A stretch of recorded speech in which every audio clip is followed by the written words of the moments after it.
What's up, YouTube? For tonight's video, we have a full Pokemon Queen team. Didn't even mean to rhyme that one. Alright, this is actually the counterpart to the Pokemon King team I did about 2 to 3 years ago. If you guys haven't seen that one, you should definitely do that there. I'll leave that at the top of the description if you want to watch that one afterwards. Pretty hype there. It's sort of like one of my very earliest theme teams as well. Okay, leave those theme teams in the comment section below as usual, people. Any feedback on the video would be wonderful too. Any ideas or anything that I could add or just any cool sets, put them below there. This is a battle on my chat. This was, what was it? I think it was ZJ was the IGN here. Got a couple of battles in this video too. Had a lot of really good battles with this team, surprisingly. Okay, if you enjoy these ones, guys, give that like button a little tickle. Going for the agility here on my Golden. I've got the focus sash on this. Now I've got drill run on this. I've got flail and waterfall there. So the flail just annihilates that Alola Raichu. Lol, so that was a really good start there. I was able to destroy that. Okay, so Torterra comes in. I know this is very bulky in defense, but I thought, bugger it, I might as well just go for flail and see how much it does. Does a fair bit more than I thought it would. Then the Torterra uses Curse. I'm like, it's probably going to be like max health and max for defense, like boosting Curse set. Here I was thinking, well, there's probably no point me going for the flail because they're obviously going to heal the next turn, or I'm thinking that way. So I'd swap the Goldeen out of this and I went into the Vespiquen. Also because it's a flying type, and if it did go for Earthquake, I would be able to have a good swap into that one. And a grass move wouldn't do too much for it either. So it basically couldn't do a lot to me outside of like, a rock type move. Alright, so Torterra is back to full health. Going for the Bug Buzz. I'm actually running a spec set on this. Does a lot of damage. Almost takes it out. Max health, max special attack, modest nature with the specs. Have Bug Buzz on this, Air Slash, Power Gem, and Sludge Bomb. I worked with a couple other moves too, but they were my main focus there. Alright, so Torterra is down a low amount of health. It could go protect this turn if it had it. It still wouldn't worry me. I'd be able to take it out with a Bug Buzz anyway.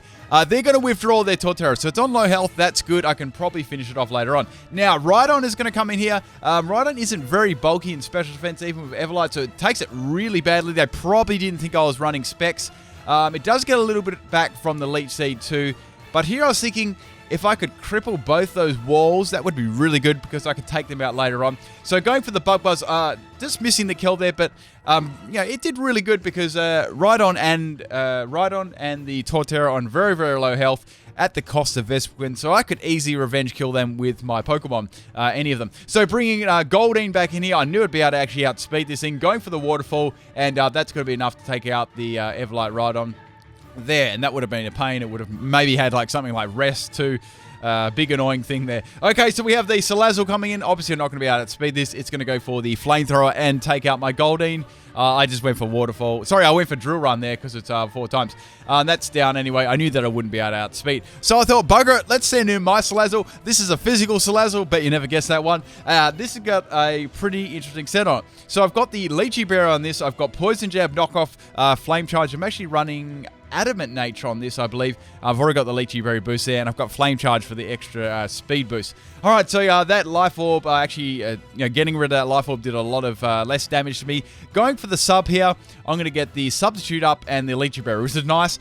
Next, I can go for the knockoff to try and take this thing out. Okay, so the Dragon Pulse is going to break my sub here. I'm going to go for the knockoff there, since Salazzle doesn't have very good defenses.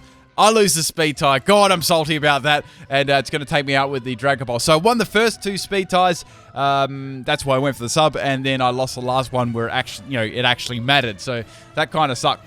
Okay, so bringing in Nidoqueen here. Anyway, this is a bulky defensive set. Res, Sleep Talker, Toxic, and Mud Slap, just for a little bit of trolling. Okay, so Salazzle is actually going to poison my Nidoqueen with the Corrosion ability. If you don't know, that allows it to poison types and steel types. Quite a very unique ability there. Okay, so I finished it off with a Mud Slap. You won't hear that very often. Anyways, so my Nidoqueen is poisoned. I do have rest on this thing, so it's not too much of a problem. Okay, so this was, this is pretty salty too. So, going for the Toxic here on the Clawitza. I actually forgot this Pokemon's name for a good, 5 minutes. I was like, that crab Pokemon. Anyway, I live on, 1 health here. Get the Black Sludge recovery, but I'm poisoned, so that takes me out. And that really does suck. Because I could have gone for the rest there, gone with the Mud Slap shenanigans, but that didn't happen. However, I did get the poison on it, and I was able to take the Ice Beam just there.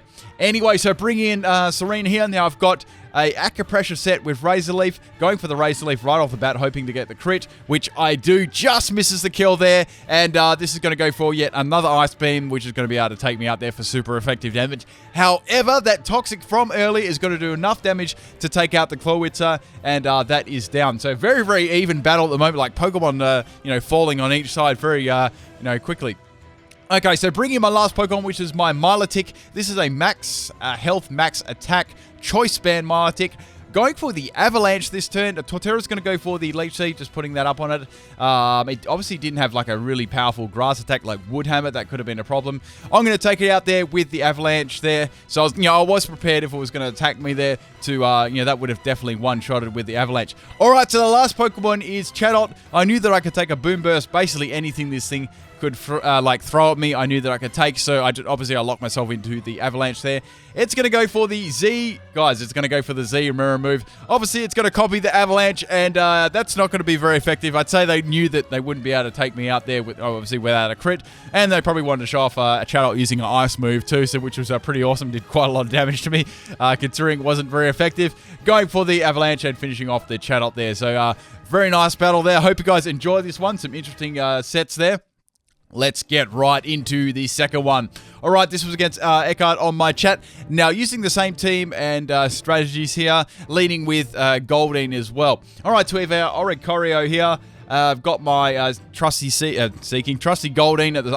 I probably called it Seaking the whole battle. Trusty Goldeen here. It's going to get U-turned, unfortunately, so my strategy is kind of messed up with the flail. Can't really make too good a use of that. Okay, so anyway, the Oricorio Pop-On's going to come in here. I've got the agility on the swap anyway. I have Lightning Rod, so it can't attack me with any electric type moves. It's really good ability on Seaking line. So going for the Waterfall here, hoping I get some scummy flinch. Just gets under half health there. It's going to go for the Sword Dance here, so that's not good. However, I do actually outspeed it. Unfortunately, it has leftovers there, so if I did get a min-max damage, I thought I could be able to take it out. Anyway, so going for Waterfall again, hoping for that scummy flinch, and it didn't come, and I'm going to go down to the, that's what Sue said, and I'm going to go down to the Aerial Ace there, taking out my Goldeen. So not a bad start. I got to see a couple of these Pokemon.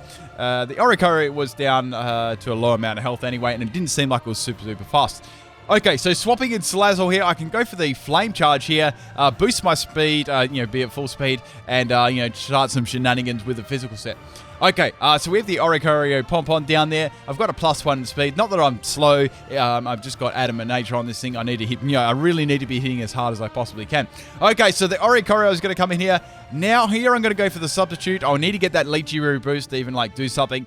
It's going to go for the Feather Dance. I blocked that with my Substitute, so that's really, really nice there. That would have been terrible. It's already got real terrible attack there. So, I get the free Poison Jab there. It does lots of damage there. That's nice. I get a crit. Obviously, that wouldn't have done that much there anyway. So, the U-turn is going to hit my Substitute. So, I'm not going to be very effective, and that's going to withdraw the Oricorio. Now, we have the Bravery here. This thing I was kind of worried about in the team preview, whether it was like a Scarf set or something like that. So, that's why I kind of went for the Flame Charges there before. Okay, so going for the knockoff there. I'm going to knock off the Rocky Helmet, so I was wrong about that one. Can run lots of different things. Now it's going to go for the Crush Core for that sheer boost, that sheer boost. That's going to break my Substitute quite easily. So I didn't have the Legendary boost. Bravery is quite tanky in nature in its stats, so I have to get that. I really, really do need that boost. So I continue to break my sub there, not letting me get a free sub, which would... it's always kind of hard to get with this set, but it is a pretty fun set. So going for the Substitute again there, I pop that, that berry there. It's going to give me a nice boost in attack. Okay, so here I really need to take this thing out with the Poison Jab. It was it was doubtful at best whether I was going to be able to do that. Crush Core actually misses there, I believe. And then I'm going to go for the Poison Jab there. It doesn't even do that much damage to Bravery, even with the +1. Now, Crush Core is going to hit my Substitute, and that is going to go now. So I did actually get pretty lucky there of that miss. Otherwise, Salazzle definitely wouldn't be able to take out the Bravery there. I mean, guys, I actually tried doing a couple of sweeps of this. It's so difficult because its attack is just crap. I need some form of way to get more, plus more in attack than just a Lychee Berry. Anyway, so Altaria is going to come into this one going for that poison jab there. It does about half health to it. It's going to eat a berry, so it's like, okay, it's going to be like a citrus berry, but it's like a key berry. I'm like, what the fuck? So anyway, it's going to take me out with a Dragon Claw there, and that's my Slazzle down there. So it's a bulky key berry Altaria hype. Okay, so speaking of bees, queen bees, I'm going to send this in. Now, I've got Power Gem on this, which will destroy it. I know it can carry the Fire Blast, but since I had max health, I thought I'd tank that one. Okay, so it's going to be a D-Claw, and that's going to take out the Altaria there, just in case it was like a mixed one from before. It's got quite an array of moves, Altaria. Okay, so we have a Oricorio here, the one from the start. I knew this would use some sort of flying move. He uses fly. Didn't expect it to use fly, so hype. I'm going to go for the Power Gem there, which is going to avoid the attack. Now I thought, well, it's fly. It's a. I think I can live this one just with my sheer bulk on this set. It's so bulky. So going for the Power Gem there, which takes out the Oricorio. Though I like that fly set. That was nice. It definitely could use the Power Herb, Power Herb fly. That would be pretty cool. Anyways, we have the we got the full mono flying team here. It's going to go for the Revelation Dance, and that's going to take out my Queen Bee there, which is all good. So half my team's down there, so I've got a good lead at the moment. So bring in Serene here. I can either go for the Acro Pressure and try and get some scummy boosts up or evasion or attack or speed or anything like that. However, we have the Oricorio using a Z move here. It's going to be the Breakneck Blitz. This does look pretty funny. Actually, this looks very, very funny on all the Pokemon. So it's going to... Well, it's going to run there and smack into my Serena there. I actually do take this one. Obviously, it's not coming off a very powerful attack, obviously. So going for the Acro Pressure here, that's actually going to raise my speed. Now, Acro Pressure is really, really cool. It randomly boosts the stat that you don't, that's not max, so it's quite interesting. Going to go for the Play Rough there. That was the only thing that I could actually do to it. I had Razor Leaf and High Jump Kick. And now I'm going to get hit by the Teeter Dance there, which is going to actually confuse me. Right, so I thought, bugger it, let's get for the confusion. It's had a nerf, then I forgot it's me, so I hit myself in confusion. It's going to take me out with the Revelation Dance there, so greatest turn ever. That's down. So I've got 2 Pokemon left there, and they've also got 2 Pokemon left. Now, I have Milotic left, which I thought would be a good play here. So here I can go for the Aqua Tail or the, Avalanche. I had also had on this, what else I had? Iron Tail on this as well. I wanted to get all those tail moves happening. All right, so it's going to go for the Carmine there. I'm not going to let it set up. Going for the Aqua Tail, thank God it doesn't miss. And Oricorio is definitely going to go down to that one there. Adamant Nature, max health, max attack. Okay, so the last Pokemon is the last Oricorio here. Hero Seeking, well, let's swap out here. I'm going to use that later. I can use the Avalanche on that one. Swapping in Nidoqueen here. I wasn't sure how well I take this, but I thought if I could get a Toxic up on it, that would be nice. Okay, so it just does over half health. I do have some Black Sludge recovery there, depending on whether that was like a max damage roll or min damage roll. I thought it would be like, rather close here. I could go to sleep.